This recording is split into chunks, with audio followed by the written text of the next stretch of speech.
Far out.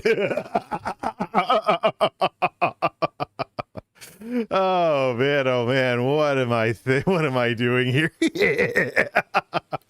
Happy 420, everybody. What is up? This is Jay. What is up, everyone? This is Jay, aka MultimediaJay. You know, okay, never mind.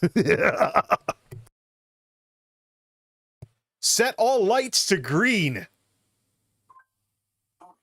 It looks like purple strip isn't available right now. Whoops. Turn off the plant light. Thank you. Anytime. Oh, man. Far out. How trippy can we make this? Of course, now I'm wearing blue, which doesn't match any of this. Configure video. Crank the saturation all the way up. Make it as trippy as possible, man. You want to have me jack the contrast all. Let's make it. Let's do this with it. White balance, backlight comp, gamma. What happens when we crank the gamma? Oh yeah, dude. Actually, if you play Grand Theft Auto 5 and you have your guy get high, this actually. Actually, if you play Grand Theft Auto 5, you have your guy get high. It kind of does get sort of like that. But yeah, it's 420. We had to put in some kind of joke somewhere along the lines, but I just don't think I look good in green. If anything, maybe I stick out a little bit in green and stuff like that. Bring the contrast back up to around 40-ish and bring the saturation up to around 80-ish. And all right. Well, here we are, everybody. This is what it would look like if everything was green. All right, enough way too dank stuff here. Switch to Geek House dark mode. Turn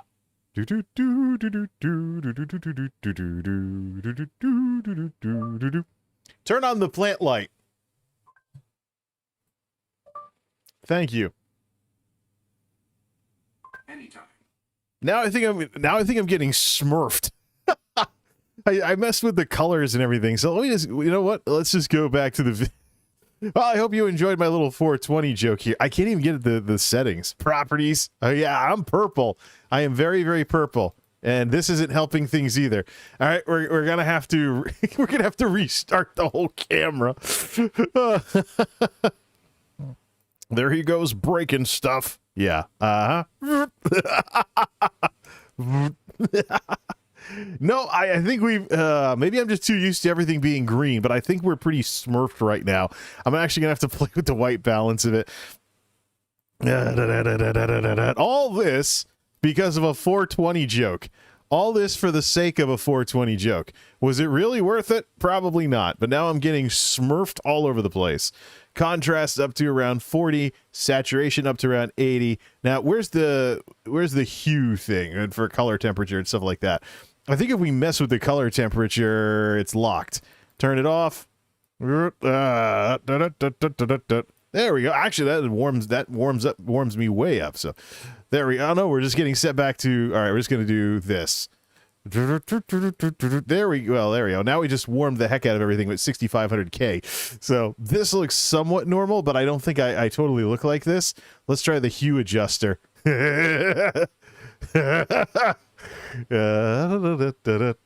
Alternate title for tonight's stream: Jay plays with his camera for an hour. Whatever. All right, well, let's put that back on. Let's put that back on automatic there. I think this is as back to normal as we're gonna get after that little fiasco with. Well, happy 420, everybody. Now I've spent a grand total of the first couple minutes of the stream goofing around with white balance and everything like that, just to turn everything green and try to make it all look trippy. All right, let's fire up some music here, and let's get to what the actual title of the stream may suggest that we're actually going to spend time talking about. It looks like, whoops, that freezes it. Put it on screen too. So, I think 7% is a good number for the music balance with the voice type stuff. Okay, so here's the thing. EOL Chicken, the final PS3 and 360 rivalry. I don't have very much to stream about right now. I'll just come right out and just keep things $1.50 and stuff. You know, I don't have a lot of stuff to stream about right now. I should be making videos, and quite frankly, I actually have something I got to get up for, so I actually should be sleeping right now, but this will be just a nice little quick discussion about this little thing. Earlier on, though, we talked about self-destructing consoles and how the world was... What is this? This is like stuck in the 60s, even though it's supposed to be synthwave. Hold on a minute. Get this... Just... No. There we go. How about another one? Alright, make it sound a bit more 80s than 60s. So, a while back we were talking about self-destructing consoles. There's a bit of a problem with the CMOS battery in PS3 and PS4. And it looks like some of the brass at Sony... it looks like some of the brass over at Sony... Oh, I'm getting lit big time by this. This is from the PlayStation blog. Looks like some of the brass over at Sony have done it about face after all this. So basically, there's a bit of an issue where, because of the DRM that exists in the PlayStation 3, whenever the PlayStation Network gets shut down, there's a very real risk that you lose all of your online content because of DRM glitches with verifying the system time. It's one of those things, it's called the C-bomb nowadays, but there's apparently another version of this in PS4 as well. But when the CMOS battery dies, it's not going to be like when the CMOS battery dies in a computer. So when the CMOS battery dies on some of these consoles, unless there's an end-of-life patch that turns off this DRM, all your digital downloads that you bought on the console, you're going to lose them. So you just won't have the authentication to sign into them anymore. And this kind of, you know, disaster, PR disaster waiting to happen type thing apparently caught the eye of Jim Ryan, president and CEO of Sony Interactive Entertainment, who posted a little something on the PlayStation blog. I've linked it over on Twitter, and the link is in the description as well. So let's see here. PlayStation Store on PS3 and PS Vita will continue operations. Players will be able to purchase games, will be able to continue to purchase games on PS3 and PS Vita. Let's check out this blog entry here. Not going to put it on screen because it's going to be way too bright. I mean, it's lighting me up pretty well because it's not in dark mode. Sony, it's 2021. Have dark mode on all your websites. Let me look at this hamburger menu. Nope, just log into comment and change the language. There is no way to do dark mode. Recently, let's check out this article here. Recently, we notified players that PlayStation Store for PS3 and PS Vita devices was planned to end this summer. Upon further reflection, however, it's clear that we made the wrong decision here. So today, I'm happy to say that we will be keeping the PlayStation Store operational for PS3 and PS Vita devices. PSP commerce functionality will retire on July 2nd, 2021 as planned. When we initially came to the decision to end purchasing support for PS3 and PS Vita, it was born out of a number of factors, including commerce support challenges for older devices. Let's see, is this correct? Yeah, I think it is. There we go. And the ability for us to focus more of our resources on newer devices where a majority of our gamers are playing on. We see now that many of you are incredibly passionate about being able to continue purchasing classic games on PS3 and PS Vita for the foreseeable future, so I'm glad we were able to find a solution to continue operations. I'm glad we can keep this piece of history alive for gamers to enjoy while we continue to create cutting-edge new game worlds for PS4, PS5, and the next generation of VR. Thank you for sharing your feedback with us. We're always listening and appreciate the support from our PlayStation community. Corporate damage control. Once you've seen it enough times, you start to recognize it really, really quickly. Well, so okay.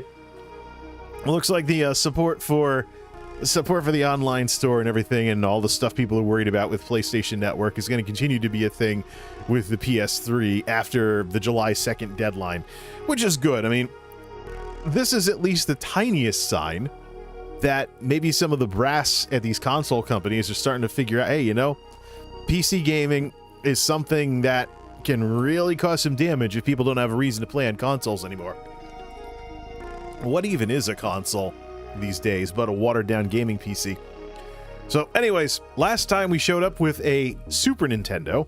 Tonight, I've decided to bring my Nintendo 64 on camera here because, quite frankly, again, I would like to remind the folks who think up these planned obsolescence schemes that consoles, for all their faults and all their issues, are some form of access to specific periods of gaming history. This is my original Nintendo 64, circa the late 1990s. I think it was Christmas 97. It took a while for me to convince my folks that, oh, you need another Nintendo? I mean, what about last time? You had Nintendo, and then that wasn't good enough. Then Super Nintendo was 16-bit. What's so good about Nintendo 64? It has 3D. 3D instead of Mode 7, and it's where all the new games are nowadays. Oh, what the heck? So, yeah. Nintendo 64, and these things are built like tanks. I think I've seen a YouTube video of somebody running over one of these with a car and it still worked or something. There's a meme going around the internet about how the 360 broke for no reason, but the Nintendo 64, oh, you dropped a TV on me? Lol, like I give a darn. Well, that's keeping it family friendly. But yeah, Nintendo 64, ladies and gentlemen, my original Nintendo 64 from the late 1990s has, I forgot I dinged my finger the other day. Has the RAM upgrade for, it has the RAM upgrade, which brought it up to a whopping, what, was it 4 megs of RAM or 8 megs of RAM in this thing? I don't know. I just was like, hey, it makes it sound like a computer. You can upgrade the RAM in your video game box. So, got the memory upgrade for the games that supported it. But yeah, original Nintendo 64, circa the late 1990s for me, still works. I can still fire up Mario 64 and have Mario go swimming in the Jolly Roger Bay, which the chill nature of the Jolly Roger Bay stage in Super Mario 64 was actually one of the reasons why I wanted that game in the first place. Pilot Wing 64 as well. That hasn't been ported over to like Virtual Console or anything that I know of, so the only way to play Pilot Wing 64 and all of its chill whatever is Nintendo 64 still. So you could mod these to give them better, you know, graphic outputs and stuff, because it was composite S-video only. We're going back for that. I actually have an HDMI upgrade for this thing, but I could also buy an HDMI box as well for better, maybe lower latency or something along those lines. But yeah, Nintendo 64 original circa the late 1990s still works. And there are games from the N64 that weren't brought to newer systems. So I think that's really what Sony and Microsoft need to remember about Xbox 360 and PlayStation 3. Yeah, they're 2 generations old at this point, but 2 generations old is enough for it to be some kind of classic. Let's think about it for a second. When the Nintendo 64 was current, the original gray box Nintendo was in the position that the Xbox 360 and PS3 are in today. I don't mean to make more folks like myself feel old, but we are. You know, us millennials, despite us being the definition of young people in the whole young versus old thing with boomers versus millennials, the oldest millennials are middle age or approaching middle age. So, approaching 40. So, but this thing, look, when this thing was the current Nintendo box, regular Nintendo, as we used to call it back in the day, was in the position that the Xbox 360 and PS3 are in now, 2 generations behind. So, that 2 generations is enough for people to start getting nostalgic. It's enough for people to start getting curious if they were too young to have experienced all that. I mean, in this case, we're talking at least a decade or so, longer now, because the 360 and the PS3 stuck around for so long. But yeah, N64. You can still buy these from like retro suppliers and stuff like that. And it seems like a lot of retro consoles usually level out around the $100 mark or slightly below. So now if you want to play a specific generation of gaming stuff, it's not hard to track down original hardware these days with the internet and secondhand stuff and things like eStarland, Facebook Marketplace, all kinds of other wonderful ways that people can sell old gear if it still works. And, you know, or, you know, go to like a secondhand vendor who repairs and refurbishes these, like East Starland or something, or some kind of store that has a reputation instead of Joe Rando on Facebook Marketplace, who might sell you a dud, and then what do you have for recourse afterwards? I think even eBay, though, eBay is so friendly towards buyers versus sellers that people can, there are problems with people selling on eBay, hey, this was damaged, and then it's a big fight for them to not just run away with their money again after you give up your stuff. So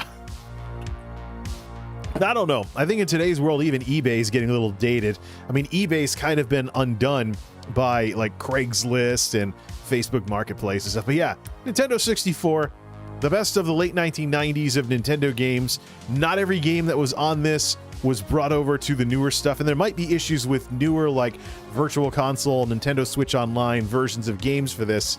Like I know with Wave Race 64, there were problems with licensing around the Virtual Console era. So the Wii version of Wave Race 64 has some pretty weird stuff in it. For example, the deal with Kawasaki was expired by then, so all the Kawasaki branding was taken out of the game. And of course, it's kind of funny playing a Nintendo 64 game with advertisements for Game Boy Advance and Nintendo DS, because you know the deals with Kawasaki expired, so all the in-game advertising had to be changed. So in a sense, though, I think what a lot of us coming of age need to realize with our old consoles is that maybe when we were kids, and you might get this for Christmas if you're good, and maybe you'll get a game for Christmas and your birthday if you're good, because we grew up and we're conditioned to think that gaming consoles are these super expensive things that we can barely get. When you get older and you get some disposable income and you get a job and everything, and then the old stuff you used to play turns into cheap budget stuff that oftentimes barely goes past the $100 mark. We're conditioned to think that it's like that these devices are still current and they're still going to be expensive, they're going to be hard to get, and yet, unless it's something that's selling for collector's prices, many old forms of gaming hardware are actually quite accessible in this wonderful world with the internet and stuff. So the more popular with them, if you're trying to track down like a CDI or something, that's a totally different monster altogether, or 3DO or something. But for like the PlayStations, the Nintendos, etc., even Sega Genesis or something, I mean, the original hardwares are floating around out there, and there are clone boxes nowadays if you're looking for something a bit newer and stuff. But N64, you can still find it. I think these were like $80 before the pandemic hit. I don't know what the pandemic's doing to secondhand hardware prices, because I really haven't been looking to buy any secondhand gaming hardware. But I mean, this was once upon a time in the 1990s, Nintendo 64, along with, I believe, Holiday Fashion Barbie and Tickle Me Elmo, were the three Christmas gifts that were just next to impossible to get. Like, you were really cool if you had a Nintendo 64. And I imagine it was the same when the original PlayStation launched as well. But the thing is though, we're at an age where the PS3 and the Xbox 360 are now in the position that regular NES was in when this was current. And so you figure bounce forward 2 generations from the N64, the GameCube, and the Wii, when the Wii was current and everybody was going wild with motion controls and stuff like that. This box, the N64, was in the same position that Xbox 360 and PS3 are today. I'm going to put this down here because I'm really sick of just holding it up. Don't knock over my coffee cup. I got to have it ready for tomorrow morning. Whatever. Got this too for the drinks. So, it's interesting that Sony did an about face on the whole thing with the PlayStation 3. And it's tempting to think, oh yeah, it's a PS5 era. Got to try and get people to buy those plastic tacos. PlayStation 4 does a lot of things really well. And there's 6-axis support in the PS4 controller, so some of your more 6-axis type games, if you can get them on PS4, then they'll be fine in that respect. But you have PS3, 4, and 5. PS4, especially later on, did pretty decently. So why even bother with support for PS3? Well, there's a lot of reasons for that. There are some games that are going to be specific to their generation. They never really moved forward. There haven't been ports made for them or stuff like that. And in the case of one PS3 game, Flower, the port may not adequately recreate the original experience. Talked earlier, I actually bought Flower on Steam and tried playing it with this Xbone controller that I have here. Xbox One, by the way. It's my nickname for the Xbox One, the Xbone. Been calling it that since the Ada Continues days when I was a guest host on that gaming podcast back in the day. Well, early 2010s if that counts. I picked up Flower, and it looks pretty nice being able to play Flower on PC instead of having to fire up the PS3. But the Xbone controller comes up short in one key area. There's no 6-axis type stuff here. So you have to play Flower with thumbsticks. The problem with playing a game like Flower with driving controls similar to like Forza Horizon or something is the original experience on the PlayStation 3. You just do this and chill, and how you tilt the controller determines where your flower pedal thingies move. Trying to do that with thumbsticks ultimately leads to more jerky motion and stuff like that. Not exactly the best experience versus the relaxing, chill environment of taking like a DualShock 3 and just tilting it and playing it that way. So it's a very relaxing game, by the way. Flower is one of those I believe you should just get it on PS3 or PS4 because I've been reading that PS4's controllers have a little bit of motion support as well. So if you can play the PS4 version like you did on PS3 by just tilting the controller, that's the chill, relaxing experience, not unlike other chill games like, say, Endless Ocean on the Wii and things like that. I also have Beyond Blue on PC as well, spiritual successor to it. Played it once and haven't really gone back. I got to do something about that. Maybe play it on Twitch or something. That's one of the things I'm thinking of using my Twitch channel for, is the backlog for all these games I have sitting around. Go through them, maybe even not even have a face cam. Shut all that off and then just, enjoy the game. And whoever stops by, whoever wants to stop by and watch, more than welcome to. So, yeah, PS3. PS3 is, well, here's the thing. Having a hard time keeping my thoughts straight here because I'm a little tired. Really exhausting night at work tonight. The thing with PS3 though is I think PS3 and Xbox 360 represent a change in how people view old consoles. Yeah, I was holding up the Nintendo 64 earlier, but I can tell you right now, PS3 and Xbox 360 don't seem old to me, even though they're 2 generations old. And I think a lot of it has to, of course, yeah, well, that's because you're an older millennial. Of course, you're almost 40. You're more contemporary to this. But younger millennials would be contemporary as well. You're talking someone born in the 1990s. The Xbox 360 might have been their high school console. So it might have been the console they played as a teenager. Or PS3 or something along those lines. So it's not just older millennials and things. But here's the kicker here. There were a lot of foundational technologies in the 2000s that really came into their own. High-def television, Blu-ray disc, progressive scan DVDs, all kinds of other cool stuff. And this is one of the things I notice being as old as I am. I go back to play PS2 and I'm appalled at how much of an eyesore it is. And then I have to think, wait a minute. My friends in college who played PS2 often played it on a tube TV, non-widescreen. And don't forget, you have to press the 2 buttons to enable progressive scan. Versus on the GameCube, something would pop up. Hey, you want to enable progressive scan? Yes.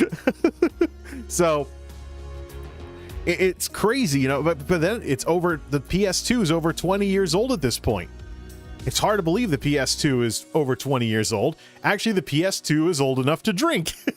Well, I think later this year. PS2 came out at the end of 2000. So yeah, end of 2021, PS2 hits its 21st birthday.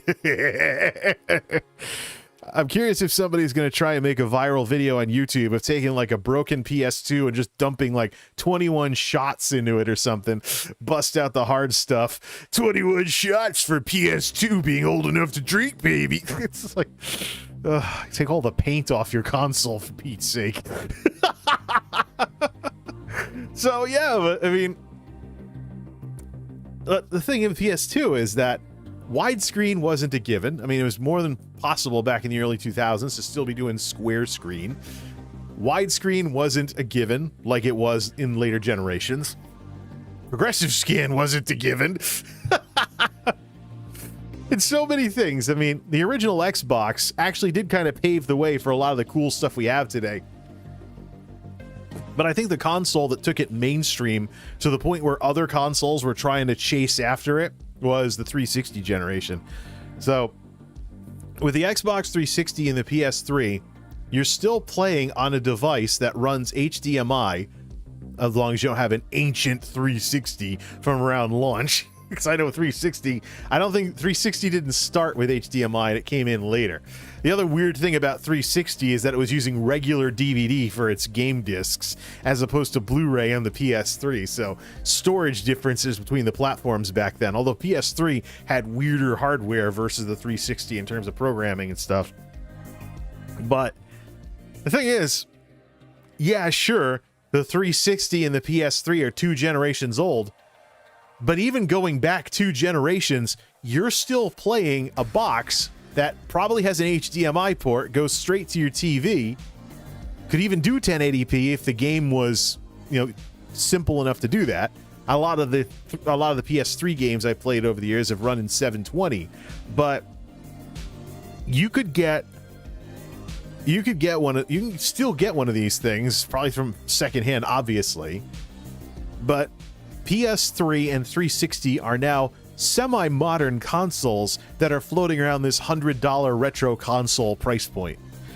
Xbox 360 can actually dip below $100. So if you're talking cheap games, buy someone's old 360 with a controller for like $70, $80, and then a couple bucks for a game, put a hard drive in it, maybe mod in a hard drive if the hard drive's broken, put it inside that little thing that snaps on it.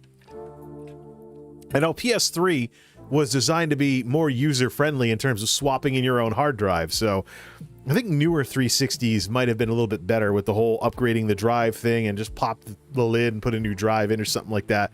I was more on the PlayStation 3 side of things. I wasn't playing very many console games because I'm a PC gamer back in those days. But the thing, well, PC gaming in the days of 360 and PS3 had tons of DRM problems before Steam kind of was the antidote to all of that. And if you don't like the DRM that exists because of Steam, go with GOG.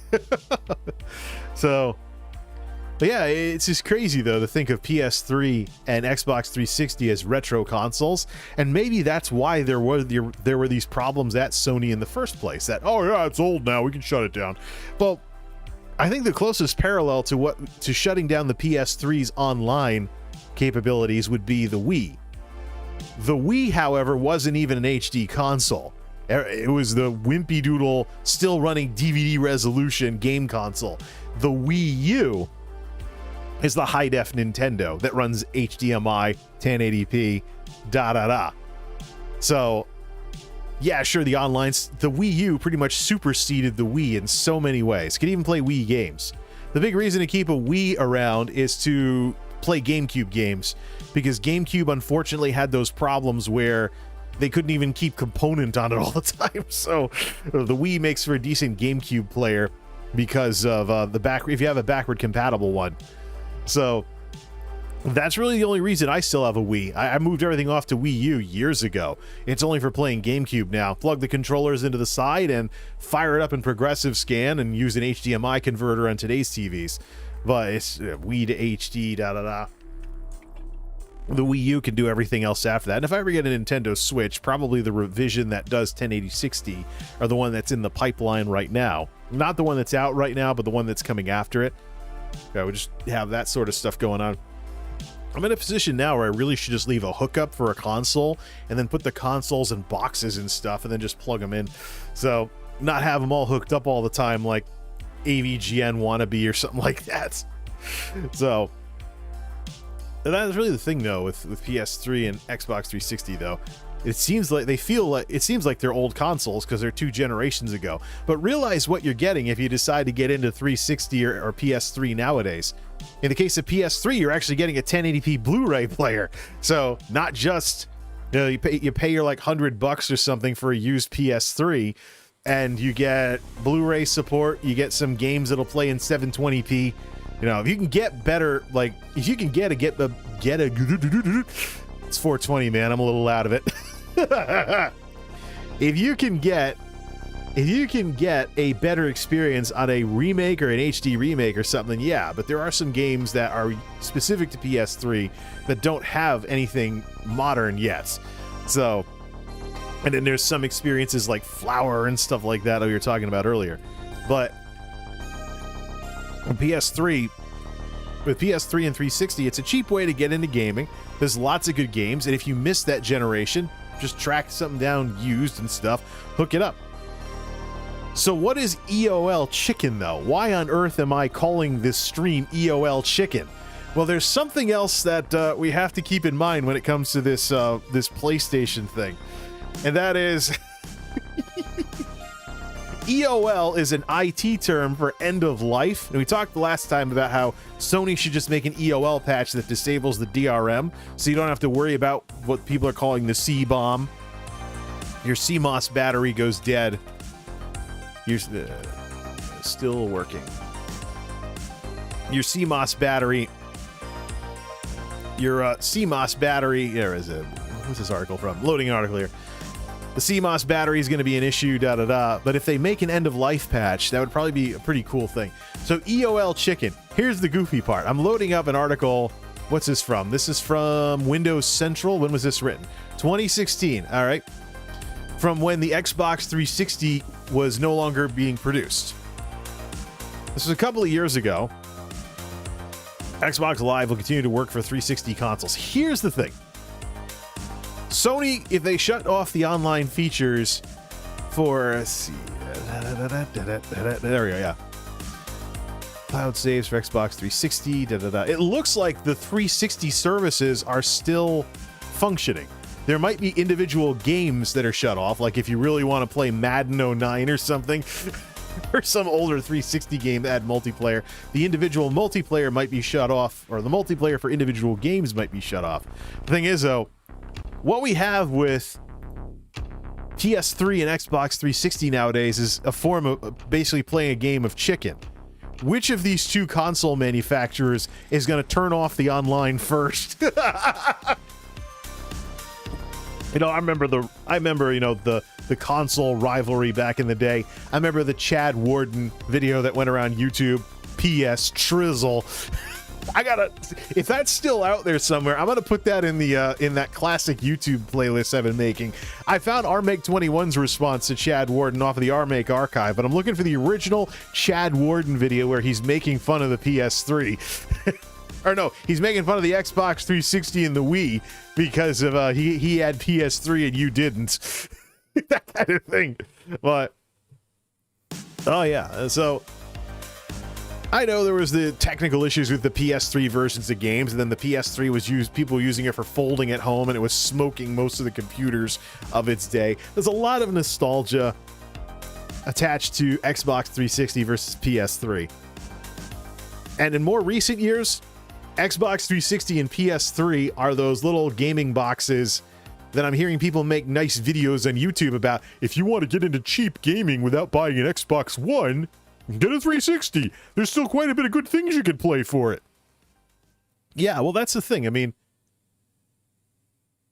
it's a game of chicken at this point. Imagine if Sony had shut down the online for PS3, but 360, which is an older console than PS3 by about a year or so, kept on going for several more years. And then there's the differences with backward compatibility and stuff like that. What the heck? There's even a 360 version of Fortnite? Is the game getting that? Is the game that old? Sorry, I don't want to tick off any Fortnite players. Yeah, just do some poking around on YouTube, and you'll see people talking, oh yeah, I got an Xbox 360 in 2021, da-da-da. Yeah, well, rewind the clock a couple of years. The Greenham Gaming did a video about how the Xbox 360 was still worth picking up. If I just jump on, can't get to Facebook Marketplace, and let me open up my neutral browser. Good old Microsoft Edge, Xbox 360. Shopping. Come on, Bing. How good are you versus Google? Yeah. Here's an eBay listing. Xbox 360 S 4 gig, so needs a hard drive. $80. Plop a drive into it. Although here's the thing, I mean, with how SSD prices have dropped, I'm not that far away with my computer SSDs from having SSDs that are like 500 gigs that I have no idea what I want to do with. So I could very well end up with a solid state PlayStation 3 just because I can't find something to do with all these SSDs now that terabyte SSDs are down around the 100 mark. So, yeah. Which the $100 for a terabyte of storage is not something I'm all that concerned about, because I was trying to buy hard drives back during the Thailand floods about 10 years ago, which sent mechanical drive prices through the roof. So when you factor in inflation, that technically means that $100 terabyte drive, which is now solid state instead of a mechanical drive, technically costs less than the $100 terabyte hard drive 10 years ago. It's fun when you factor in inflation, even though it just, darn it, the world is pretty darn good at making folks like us feel poor, or poorer than we actually are. Whatever. So, yeah. Mod in maybe an SSD or something for your load times. See if an Xbox 360 with a solid state drive somehow rigged into one of those hard drive holders on the side or whatever for the original model anyways. See if an Xbox 360 with an SSD doesn't feel like a waste of an SSD. But it's a new world we live in, folks. I mean, 2-generation-old consoles can still be pretty fun. You just have to know, you just have to just gotta know what you want to play.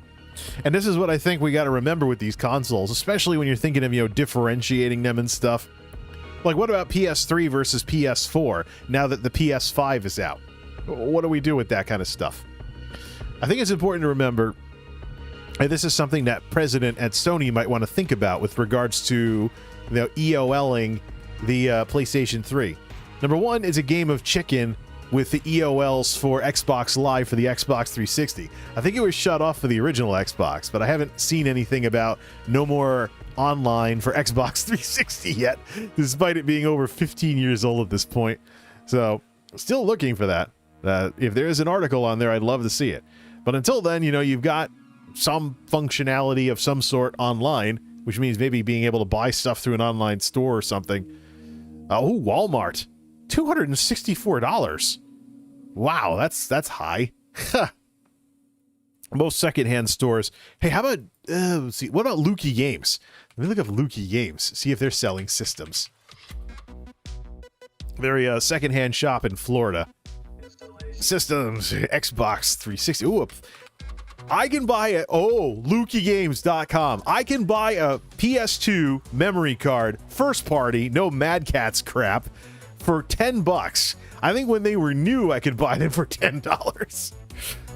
Oh yeah, well these are refurbished systems, so of course they're gonna be expensive. Holy crap! 360 Slim, 250 gig system, $261. Why? Is that like cleaned up and oh, it's refurbished? That's why. Refurbished, tested, and guaranteed to work. So, I mean, if you can go to like the secondhand market, you can find them down around the $100 mark. These are people that are cleaning them up and making them look nice and everything. So I've seen secondhand listings, things like that. Well, the thing is, eBay is what it is these days, but the big one for me would be Facebook Marketplace. There's people that have an old 360 with a bunch of games sitting around for like, please get this thing out of my house, $100, take it all, please. If you can by chance get them to demonstrate that it still works, that would be amazing in terms of, picking up some retro stuff. And hey, even if the hardware is kind of blah, I think the Xbox One has a lot of backward compatibility to play older games like that anyway, so don't know if it runs through the discs or anything. Which is one of the reasons why I should probably get into the Xbox ecosystem in some way, shape, or form, even if it's just to test out like dual release and stuff like that. What does an Xbone go for these days? I think if I went to buy an Xbox One, I would buy the One X. The one that people were all annoyed by. Xbox One X? What the heck, What the heck, Microsoft? Do you have any idea how to count? eBay. Give me a break. $400 from B&H Photo Video. I think this is Gears of War 5. This is new, though. That's why. Yeah, oh, it's discontinued. It's an old listing. All right, how about shopping? The Forza, let's see here. The Forza Horizon 4 bundle, $500. Wow. Hey, the Series X is out. I think it's because the Series X might cost a little more. Maybe these are old listings. All right, so it's not old enough. The X-Bone isn't old enough yet to have some cheap secondhand listings. Yeah, here's an eBay person. $400, Xbox One X, controller, and a whole bunch of games. Bundled. 1 terabyte. So, you just got to poke around here. Xbox the One S, on the other hand, $289.99 from GameStop. But yeah, so I think that's really the kicker here. The Xbox 360 shopping listings, I had better luck with like Facebook Marketplace and stuff. There's an eBay selling one for like $80. Yeah, so 20 gig for $50 from eBay. Does it work? Don't want to buy someone else's red ring. Yeah, but if you know where to look, that's the kicker here. I mean, it seems like gaming hardware is always hundreds of dollars these days just to get in on everything. But you find someone locally who can show you, oh, the Xbox still works, you want it? Get all this crap out of my house for $100. And that's really the appeal here. PS3, same thing. I was looking at some listings on Facebook Marketplace. There's people that have PS3s that are like, I've had PS4 for years. Please get this thing out of my house. $100. PS3, DualShock controller, bunch of games. Get this thing out of here, please. So that's really the thing. And what do you get when you get that? I mean, it's a nice bundle deal. You still have some connectivity for some stuff online. You have some of that kind of stuff going on. And move it a few windows here because I want to actually look up a few things in Edge while we're at it. So you get all of that, and it's a nice cheap way to get into gaming and not have the games be totally retro at this point. Yeah, you'll be playing at 720p. It'll be like building a crappy gaming PC that only runs things in 720p low mode, except for some of the newer, more optimized games. But 360 or PS3 still perfectly viable.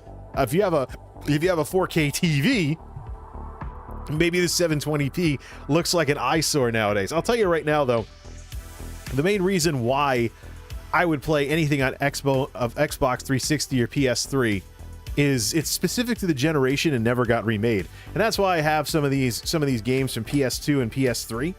Because when I first came here to the Geek House, there's a secondhand store in the area that has unfortunately gone out of business since then. But I went and basically did a bunch of trading and stuff, getting rid of games I wasn't going to play anymore for games that I hadn't played yet. And some of them are part of my infamous backlog of video games. On the PlayStation side of things, it's largely JRPGs and more anime-inspired games, because PlayStation traditionally is more popular in Japan, while Xbox is more popular in the US, besides the technical differences in the consoles. But I have a whole bunch of PS2 and PS3 games here, and I want to actually see. I picked these up because they were cheap. PS2 in particular, it's not uncommon to find them in thrift stores and stuff, like a couple of dollars for a PS2 game. And actually, I have some cousins that don't have any money, and they're still playing PS2, PS3. So they've got one around, or maybe they got one at some lot or some garage sale or something. So, I mean, the thing is, what you play doesn't matter as much as whether or not you enjoy it. I mean, I'm a PC gamer. There's a lot of nice PC ports out there nowadays, unlike in years gone by. So, Steam has kind of really revitalized the PC. Now you have Steam, GOG, Origin, Epic Game Store, all this other cool stuff. So, PC gaming's in pretty good shape. But on the console side of things, I think the big thing is if you grew up with a console, you don't want it getting shut off by some company somewhere. So, like PS3, you don't want it to be like bricked or anything. And the big thing too, though, with the CMOS thing, like we were talking about last time, the PS4 variant of it supposedly will not authenticate your disc-based games either. So it'll be more of an issue with that. But I think given the uproar about all of this, especially with when it's PS3, there's probably somebody at Sony somewhere who is like, well, yeah, it's old, we can shut it off. And then the uproar comes in. Oh, wait, maybe we shouldn't. But the thing is, though, each of these systems has character. No matter which of the consoles you played in that generation, there's some character to it, you probably played some games, you probably have some nostalgia associated with it. If you grew up with the console, even more. And that's what I was talking about last time. I mean, I can still plug in my SNES, my N64. If my folks hadn't given away my NES, I would still have that too. And I just fire that up. I mean, the solid state electronics lasts a very long time. So the big question with the newer consoles was, what do you do about the belts and stuff and all these disc consoles and stuff like that? But in today's world, especially in, of course, the Xbox backward compatibility and stuff with the commitments to that sort of thing, there isn't too much reason to play older games except for older consoles, except for the original experience. If you want to have the original experience with a 360, using a 360 controller, playing a 360 game on a 360 disc, not like playing a game of Clue where it was Colonel Mustard in the study with the lead pipe. Board game reference. It's there. And for people with not a lot of money, an older system like that, especially if there's maybe an arcade shop like Xbox Live Arcade, you can buy a bunch of older games that'll run on that system. I mean, if these kinds of somewhat old consoles, 2 generations old at this point, keep their online stores going, and you can get older games, like in my case at PS3, a big reason why I bought it was PS1 classics, games I never got around to on the original PlayStation, which nowadays might fetch collectors' prices and stuff like that. So there are some remakes in the works. Legend of Mana is in the works, but I don't see anything about Chrono Cross, and the Chrono Trigger remake for PC was kind of blah, based on an Android version or something, and there are a couple of issues with it that kind of hurt the authenticity. But I actually have Chrono Trigger on PS3 from the PlayStation Store. So, and I think it's the version with the anime FMVs and stuff like that. I actually have 2 copies of Chrono Trigger. It was a virtual console game that I played on the Nintendo side of things, and then the version I have on PlayStation 3 has the anime cutscenes in it and stuff like that. But yeah, that's the thing. I mean, if you have the device, you still fire it up and it still works, why not, spend money on it? It's a potential way to spend money. I could get a PS4, of course, which in my case would probably be PS4 Pro. But there really isn't much of a compelling reason because I'm a PC gamer. Much of the reason why I bought my PS3 in 2012, first owner, new, PS3, I almost said PS2, PS3 regular slim. Much of the reasons why I bought the PlayStation 3 back then was for things like playing Blu-ray, because the experience on PC is kind of iffy depending on the software you have. I wanted something where I could just pop in the disc and have it work. But also PlayStation Store. And of course, there's sales on the PlayStation Store nowadays, kind of like there is on Steam. Not as wild as it is on PC. But probably the biggest thing that I run into with the PS3 store is whenever I see something on the PS3 store, I gotta wonder, is it something that exists on a newer platform? Like, for example, I used to have Grand Theft Auto 5 on PS3. Obviously, nowadays, I will play it on PC with an RTX 2060, crank the darn graphics all the way up, run it at 1080 60, really nice, and still have resources to crunch a video in the background. Get all that lovely stuff going. There is zero reason for me to play that game on PS3. Zero. I played a little bit of Grand Theft Auto 4 on PS3 because the PC version was a DRM choked mess for the longest time. That's been fixed. The new version of it that's out on Steam doesn't have a lot of the BS of Games for Windows Live from back in the day. So now I can finally play GTA 4 and not have it look like a total eyesore because I'm playing it on PS3. So that's really the thing. There are a couple of niche games, though, that never got moved forward. And that's the reason why I keep some of the old consoles around, go through the backlog, plus the old disc versions of the games can be cheap if they're common titles. If it's a game that is super popular and demands collector prices and things like that, like, say, Smash Brothers Melee, it's a different story. But the so-called common titles that a lot of the game hunters and stuff that make YouTube videos poo-poo about, an easy way to have a nice gaming collection that'll keep you entertained for quite some time if you don't mind the old school graphics. So yeah, you're gonna be playing in the equivalent of 720 low, but if you like the games and it's all you can afford, why not? I think that's really the thing here too. If you can buy an old 360 or a PS3 in some lot somewhere, somebody is just like, yeah, this 2 controllers, bunch of games, get rid of this stupid thing. If you can score one of those, you're talking like $100, and $100 gets you into disc games being dirt cheap.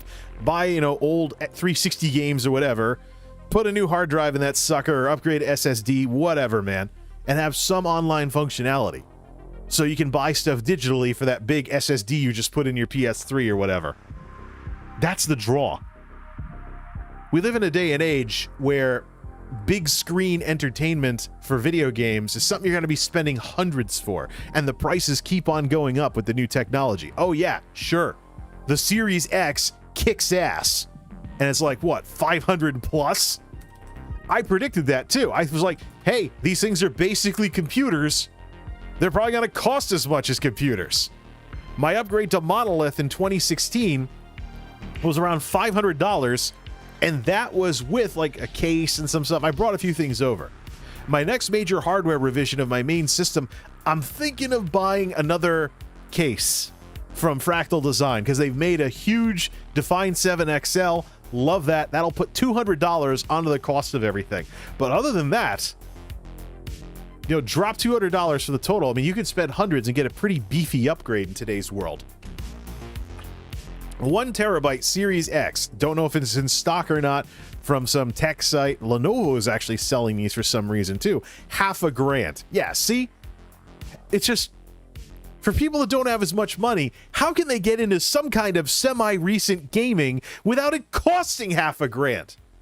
We're just looking at Xbox One X, the previous Xbox, the beefy version, but still previous gen Xbox, still $400 out there. It's just crazy. Xbox One S, the wimpy one, 200 something. If you don't want to be spending hundreds to get into gaming, a lot sale of a PS3 and a 360 is probably your best bet if you don't PC game. Or just play on mobile and broadcast it to your TV with something. You know? But then your games are limited, I mean, that's what the appeal of these consoles are in the secondhand market. Now, my cousin, broke, trying to raise a kid with her and her boyfriend. They're playing PS2 and 3 last I checked.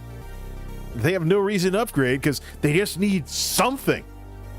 And in today's world, I mean, what have we done with video games that you have to basically buy a PC to get in on it? $500 something for a console. The older consoles are still hundreds of dollars. A $100 a $100 lot sale for a 360 or PS3 has an appeal. And most importantly, for Sony and Microsoft, we'll have customers that would want to buy maybe like older games to emulate or whatever on their box from whatever storefront is still active for these things. Yeah, they're old consoles not being made anymore, long obsolete in terms of manufacturing, but there is still an appeal because you're still running an HDMI box to your TV. Even if the games are in 720 low mode, you have something to play, and games are going to be cheap. It's cheap to buy the box, cheap to get into the games. And if you move up, if you get some money later on and you move up to an Xbox One or Series X or something, backward compatibility.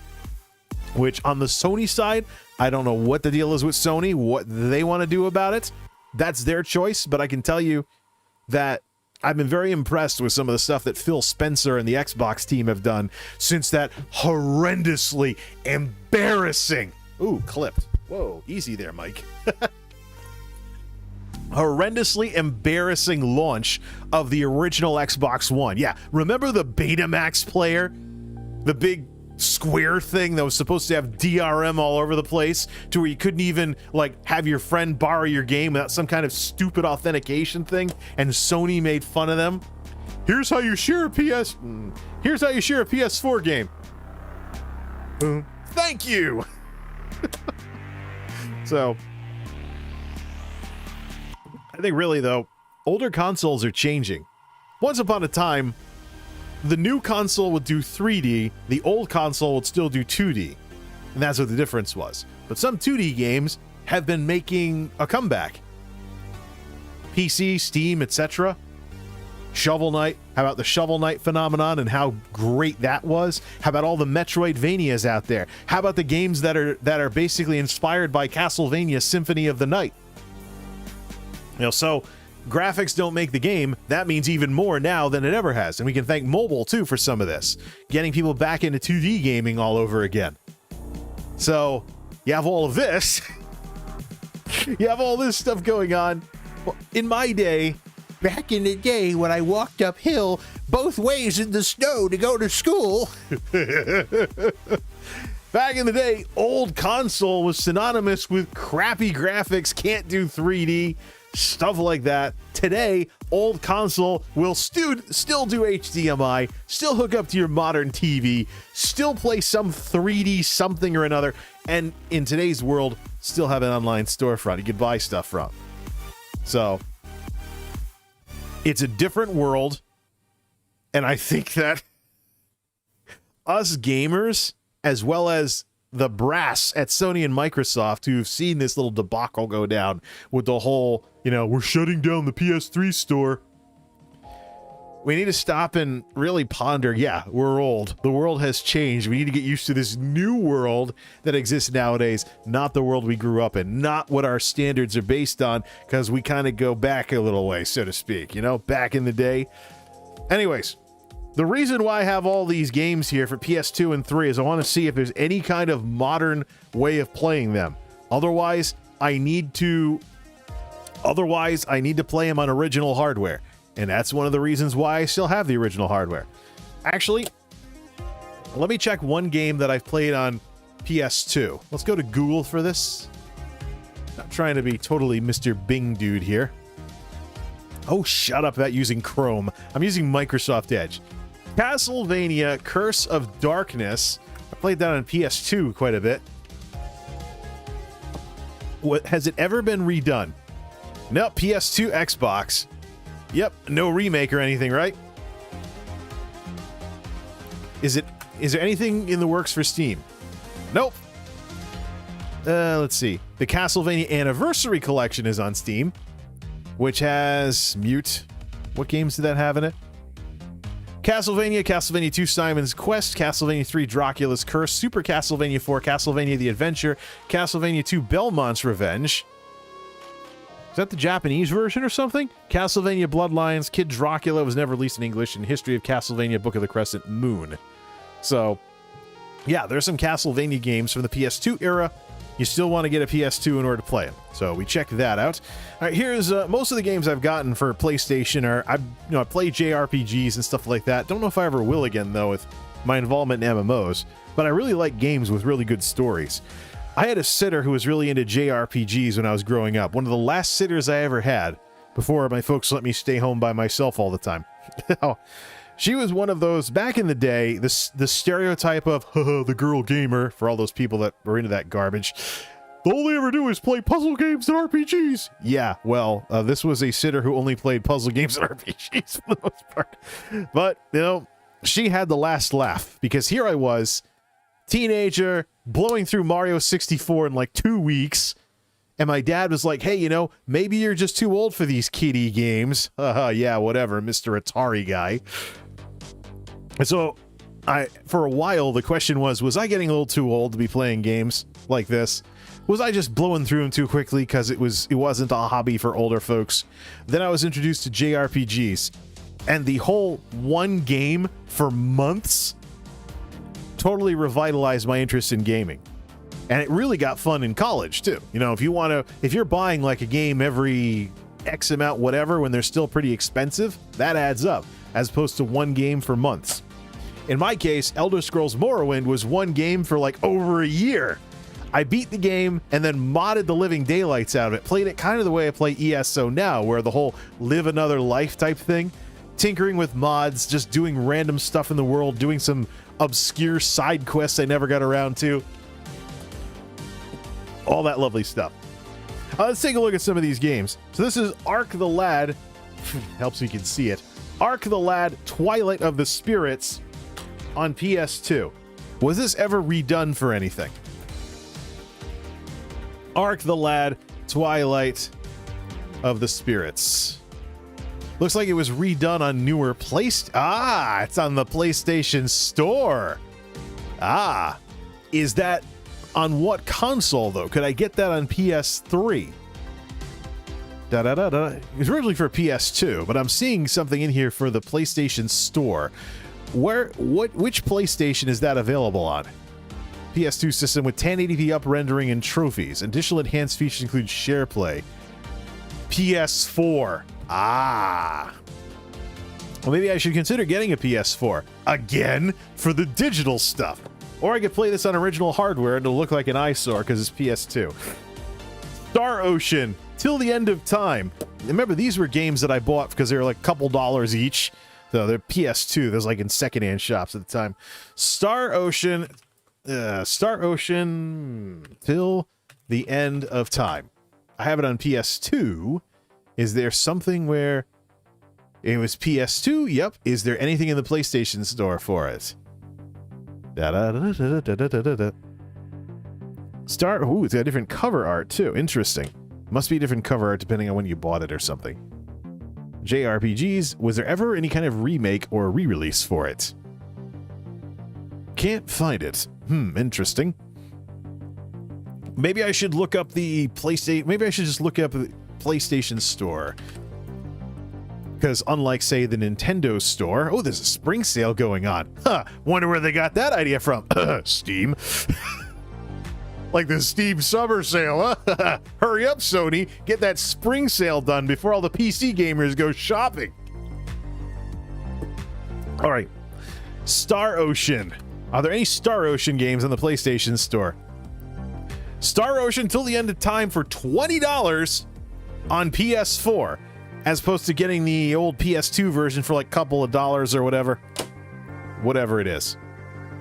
So yeah, I mean, these JRPGs are showing up on the PlayStation Store, but I would have to get a PS4 in order to play them digitally with upscaling, stuff like that. How about Dragon Quest VIII? Well, that's gotta be on there. It's Dragon Quest. Dragon Quest VIII. I remember seeing this game being reviewed on Tech TV for PlayStation 2. You know, the whole cartoony type something or another. Not seeing it here. Was it ever remade for anything? I know Square Enix has all kinds of Dragon Quest VIII. Not exactly like Dr. Disrespect, or anything along those lines. Journey of the Cursed King for PS2. Was there ever anything newer? Was ever released on a new Android and iOS? So maybe I could play it on BlueStacks. Couple of dollars off the Google Play Store. Reception, Legacy, and Notes. So I'd probably buy it off of play it on BlueStacks to put it on a big screen again. Fire up a controller. I could probably play this on PC. But yeah, I've had this since, I think I bought this new. Playable, a playable demo of Final Fantasy 12. Yeah, we're going back, baby. But yeah, PS2, Dragon Quest VIII. Now are we into the PS3? Yeah, we're into PS3 now. Okay, here's a game I heard all kinds of wonderful things about. So I picked it up when I saw it in the secondhand store. Eternal Sonata.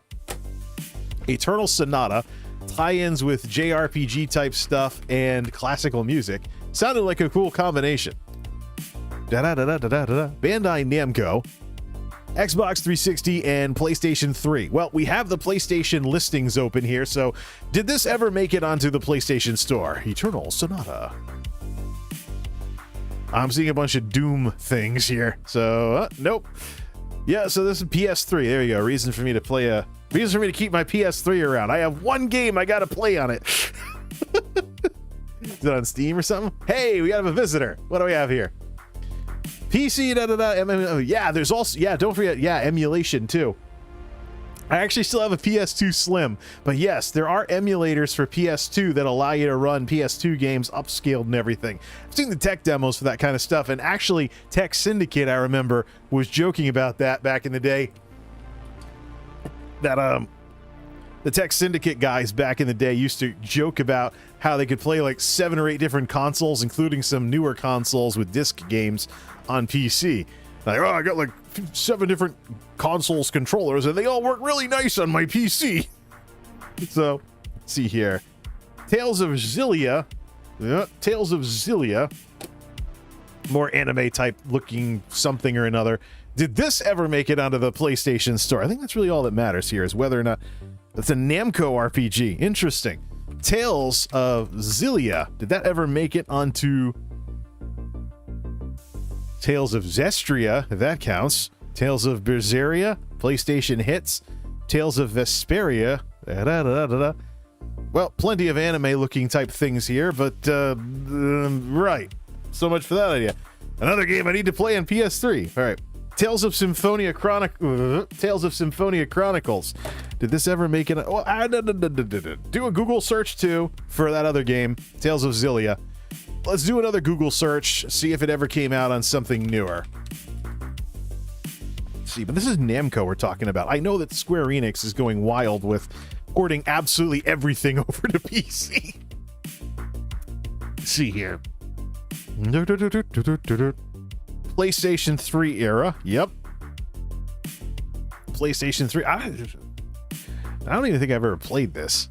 The thing with these games, I picked them up cheap because, you know, I did a whole bunch of store credit stuff for games that, trading games I wasn't playing at all for games I'd never played before. It's like, that looks interesting. Let's try that. Now, see here. DLC, da-da-da. Was there ever any signs of it? PS3 era, yes, but was there any kind of anything?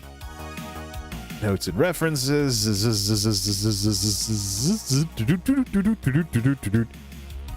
Nope. Gotta play it on PS3. All right, Tales of Symphonia Chronicles. See here.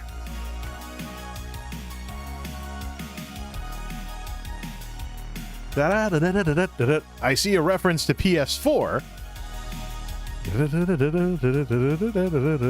PS3-ish. What was that reference to PS4? Was there a way to play it on PS4? Yeah, PS4. Did it get a PS4 release?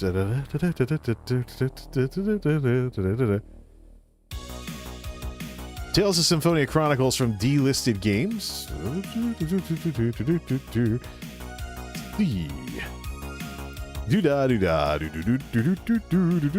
Poking around looking for some stuff here. All right, let's look at the PlayStation. What Tales of Symphonia stuff's available in the PlayStation Store? See, the thing is, I like that you can search. Whoops, misspelled.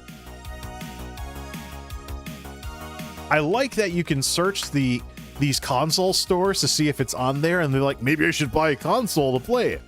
Nintendo needs to do this kind of stuff, for crying out loud. I remember years ago, I was like, yeah, this is stupid. I mean, I hear there's all these great games available for download on these console stores, but I can't even see which console has what game, so, you know, I don't know which console to get access to blah, blah, blah, blah, blah. Da-da-da-da-da-da. Yeah, I'm just not, nope, not, absolutely no results here for this. So, again, gotta play it on PS3. And how about this little Quantic Dream one, Beyond Two Souls? Was Beyond Two Souls ever sent? See here. So if it's on the PlayStation Store, you have to get it for like PS4 or something. Yeah, there's a PS4 version. Yeah, and there's a bundle with Heavy Rain as well. $12 to play it on PS4, $40 for the bundle on PS4. But again, PS4. Hey, I didn't screw up the mic, did I? Okay, good. Yeah, PS4. So yeah, I mean, it could get a PS4, but notice the appeal here. So PC gaming has enjoyed a lovely renaissance from the DRM-choked, not-so-good old days of yesteryear, 2000s in particular. How about, like, Star Force DRM and other crap like that? Or Sekirom. Or how about, oh my goodness, you have the Nero Burning ROM. We're not going to let you play any of those games you played $60 for. Played? I screwed up that joke now, didn't I? Let's try that again. Oh my goodness, you have the Nero burning ROM for burning CDs. Ugh, we're not gonna let you play that $60 game while the people pirating the game just get right into it. And it runs better. Yeah, so I'm glad those days are over. I'm very glad those days are over. But you think about it, Steam and what Steam has done for PC gaming. Nowadays, you can buy whatever the current PlayStation is. So I'm like, yeah, secure disc. Yeah, I didn't deal with too much of that because I was playing Morrowind a lot during Morrowind, Oblivion. I stuck to Elder Scrolls and things like that. And then when Skyrim came out, I was so furious that I had to install Steam to play Skyrim. It's like, what the hell, Bethesda? Shoving Steam down our throats. If I want to play games on Steam, I will install it myself. What the heck, Bethesda? Then I became a total Steam addict. I have a backlog of games on Steam that I've never played. That's like, oh look, $3 during the Steam summer sale. Maybe I'll play it someday. Maybe I won't. Let's pick it up.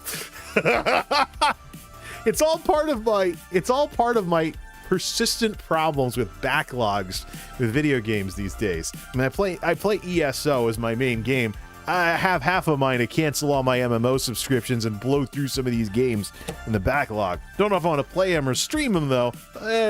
Make some YouTube videos. So yeah, oh yeah. How about the CD checks where you installed the game on your PC, but you had to have the disc in the drive in order for it to check every time you started up the game that you already had installed on the hard drive. Anti-piracy measure. You know, Grand Theft Auto Vice City was big for that. Oh man, I had friends playing GTA Vice City on PS2. They had fun, right? A couple of glitches like Tommy Vercetti hurting himself if he ran full speed off a sidewalk, blah, blah, blah, blah, blah.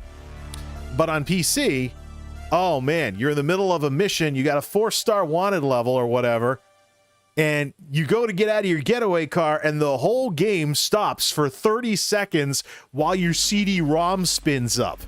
Woo! They're like, oh, come on now.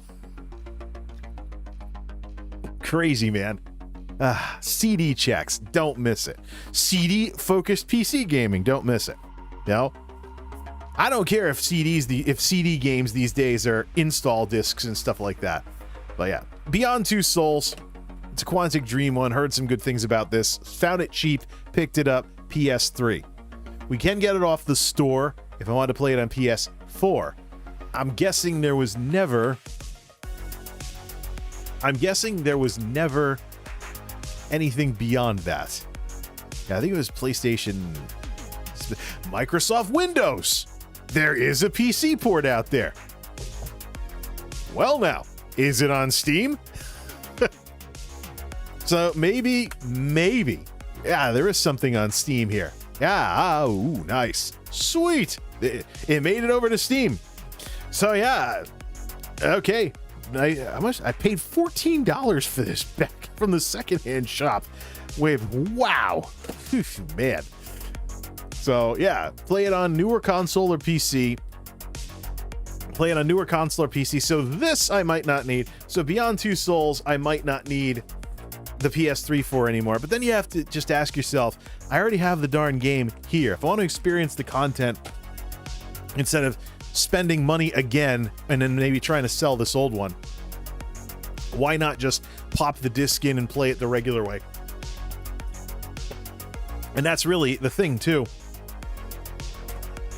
You think, for example, about someone with no money like my cousin, still playing PS2, loves going to like the Goodwill or something and finding a PS2 game for like $2. And I don't mind the other stuff here. I can recall in the Vista days, Halo 2 on the PC, it auto-installed the Xbox Live app or something. It did not work good at all. It was worse than Steam back then. Yes, I had, I believe it was Dirt 3. Yeah, the game that got remade on Steam. I had Dirt 3 before it was redone.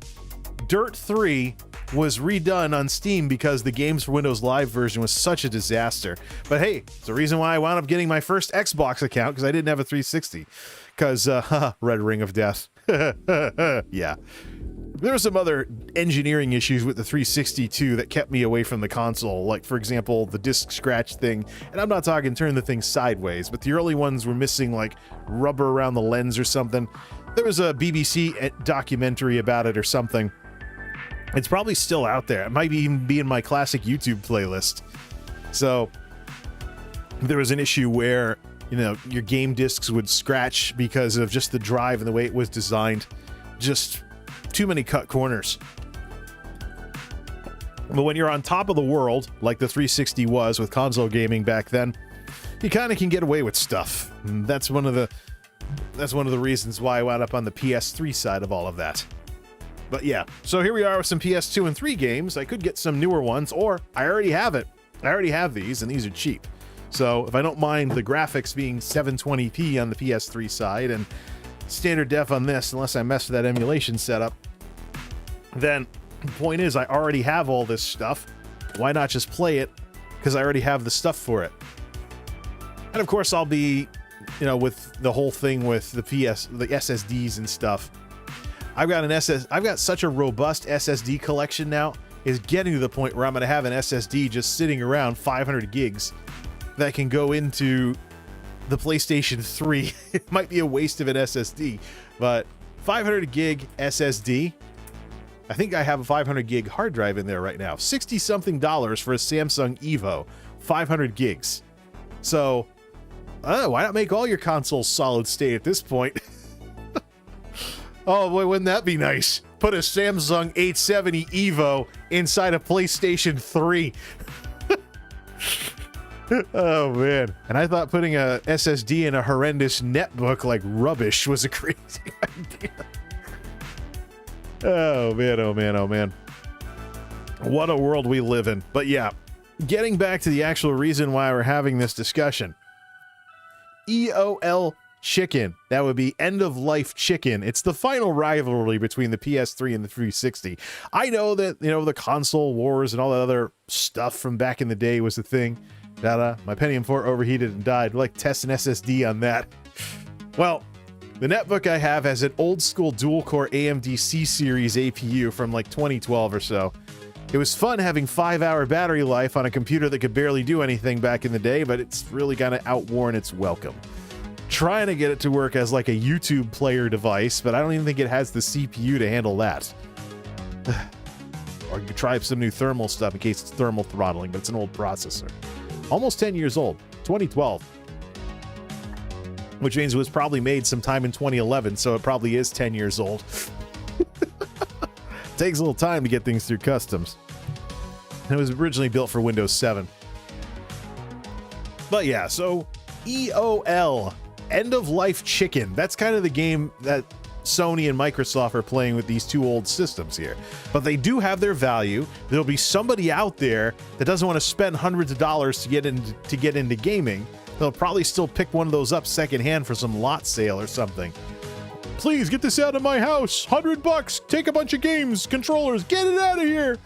I've got a Series X now or an Xbox One. I don't need this stupid thing. Yeah, find somebody who's doing one of those. Get in on the cheap. And have games be like $2 or something used. I don't know. If we can see PlayStation 2 land in thrift stores, I imagine Xbox 360's got to be there by now. Why were you still playing 360 games? Cheap. Not that bad of an experience either. 720p low, but hey, whatever. Oh, Celeron. We don't go there. No, just kidding.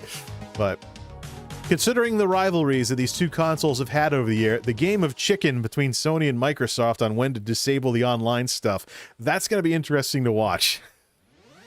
So, let's turn off that synthwave.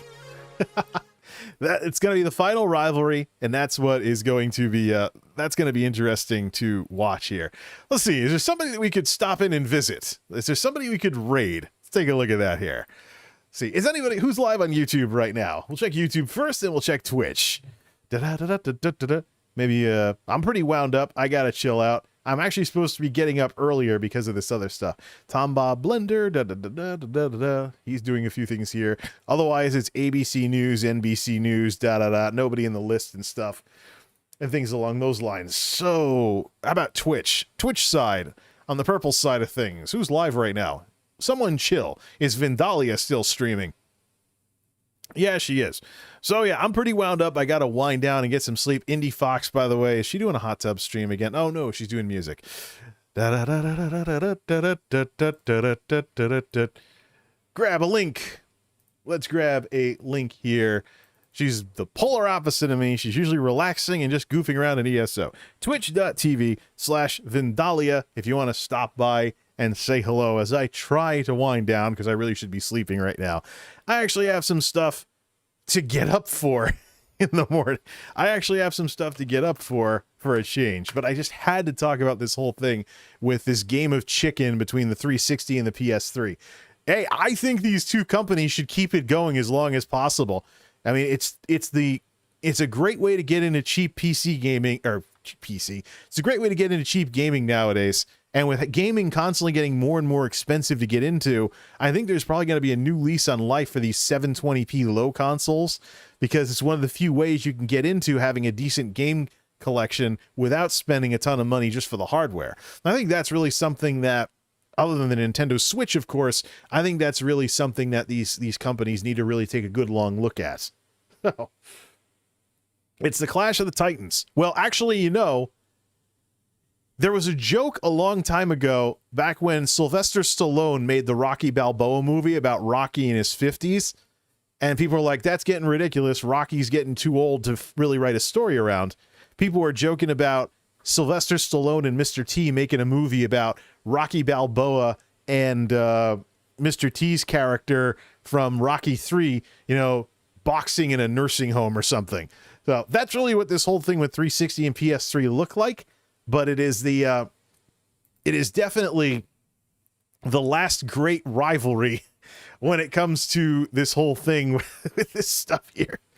So if you folks want to chill out and relax with ESO and stuff, go on and be friendly. Twitch.tv/Vindalia. Head on over Twitch side, and it's probably doing something in ESO right now. But I absolutely need to call it a morning here, despite being a night shift person. So there's a link, pseudo raid, whatever it is. Maybe put some smileys in the chat when you show up and whatnot. But as it is right now, this will be fun to keep an eye on and see where it goes from here. Till next time, this is MultimediaJay signing off. Thanks for stopping by.